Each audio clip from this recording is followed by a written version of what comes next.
We are trying to open our eyes to what lies within ourselves.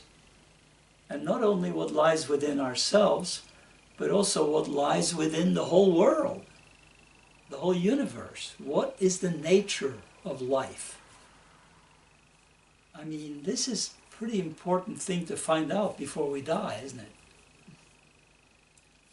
And the only way to find out is to look deeply within yourself.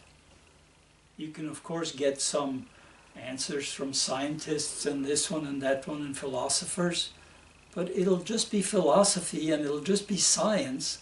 It won't be something that you really know with every fiber of your body and being, you know? So this is why we do what we do when we meditate.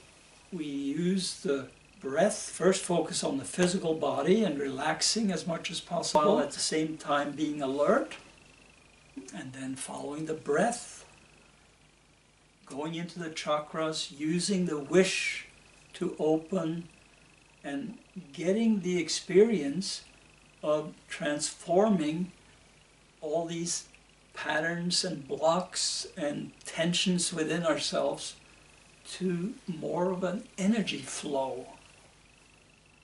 And then when we experience that energy flow and really relax into whatever comes up, then we can have this aha experience of, oh, I just am. I'm not all these mental problems that I have. I am just this simple being.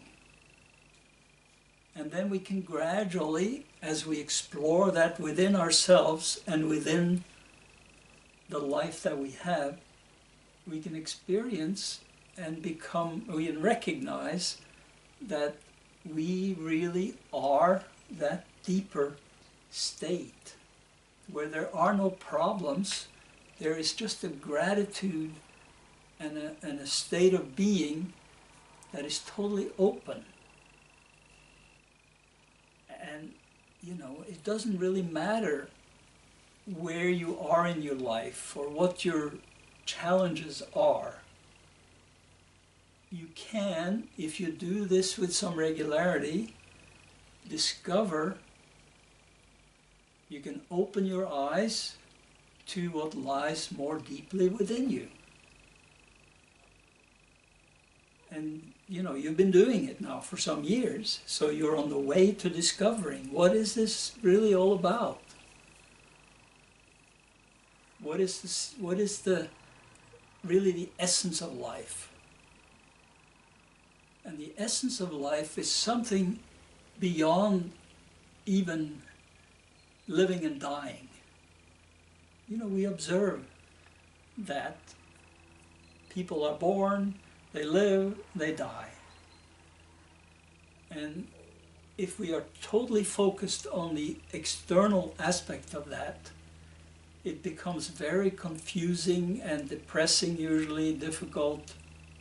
You know, everybody is basically experiencing the same kind of anxiety and tension about life. But there is a way that you can go more deeply within yourself and within your understanding also of what the whole world is about. So this is what we are trying to do and working at doing. And of course we are doing it because it's a release from the bondage of being stuck in this individual person that we are, with our identity and our patterns and all of that. No? We don't feel like we're good enough, we don't feel, or sometimes people feel like they're better than everybody else. But really, the simplicity is that everybody is this deeper energy and this deeper silence. And the texts describe this. The Spandakarikas is one text like that. It explains this as reversed emergence when we look inside ourselves. Now, emergence is the whole idea that that everything is energy.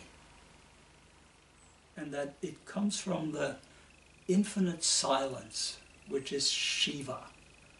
And from that infinite silence, beyond time and space, somehow mysteriously this whole universe emerges. It unfolds. So when we sit down, you know, we are part of the universe, aren't we? How could we not be?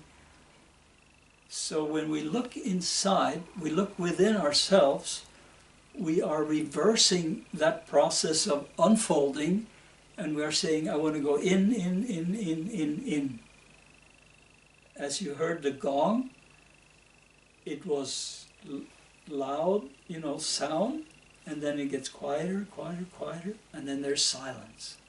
This is what we do in ourselves.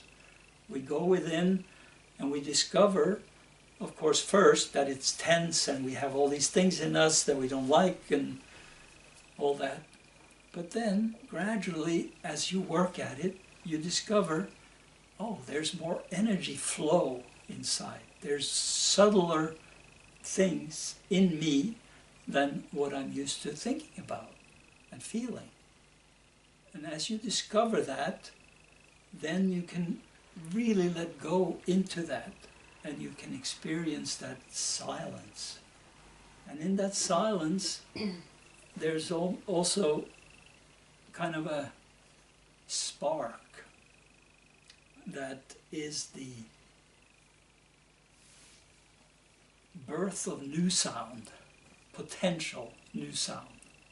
And when we get really quiet in ourselves, we can feel that creativity, that creative life force in ourselves. And then, you know, things come out in a much more spontaneous way. We learn to use this deeper state in us to relate to our lives, and we benefit people around us. So, you know, it is an extremely useful process to go through for ourselves and for others around us. We also have a positive impact on people around us. Try to cultivate that attitude and the wish that, you know, you want to explore that which is within yourself and within your life experience, within your world. What is this really? And not be blinded by the surface. You know, you see so many people, most of the world is blinded by the surface, aren't they? Blinded by their own identity, blinded by the patterns and the tensions that have to do with living, you know, a regular life. And all of these practices, the Buddhist and Hindu practices, meditation practices, yoga, they all really have the purpose of looking within. Turn your gaze within. And when we have Open Eyes class, this is what is happening. My eyes are turned within, your eyes are turned within, then we are turned within as we relate to each other. And then the movement is just like the gong, you know. It's from the superficial, from the physical, to the more subtle. And you can feel more of an energy flow. Yeah, there is that energy contact. But it is not for the sake of analysis, it's not for the sake of judging, it's not for the sake of anything except to together go more deeply into what's at the core. And this is, I mean, to me, there is nothing more wonderful in the world to share that love and that feeling of, oh, what a relief. I'm not stuck in myself. You know, I mean, it's incredible. It's a miracle that it can be done. It's called descent of grace. Descent of grace, the technical word is Shaktipat. You know, that there is the possibility to go deeply within and to be released from the more or less superficial problems of this world.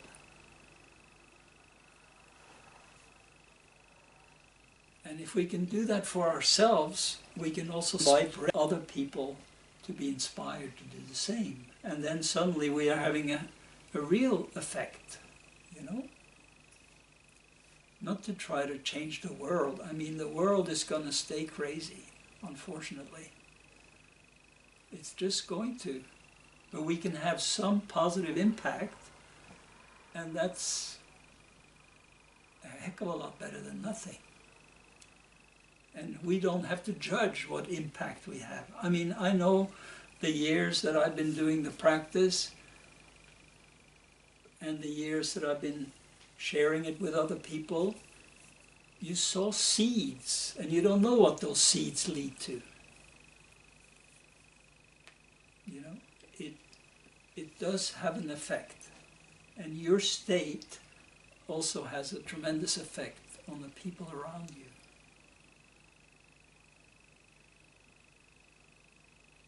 So,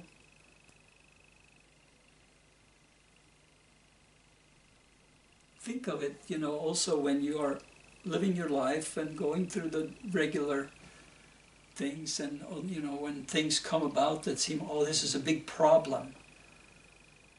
Okay, of course it's challenging. Life is full of challenges. But try to have the feeling that, oh, I don't have to get caught in it. And, you know, then it gets worse and worse. The more I think about it, the more I react to it. Instead, let me take a breath, let me go within, let me, you know, open my eyes within. What is really within this particular challenge? Is there a lesson to be learned there? Is there some energy there that I can take? Is there some nourishment there that I really don't see? Open all the time more deeply into the subtlety of it. And life is full of surprises.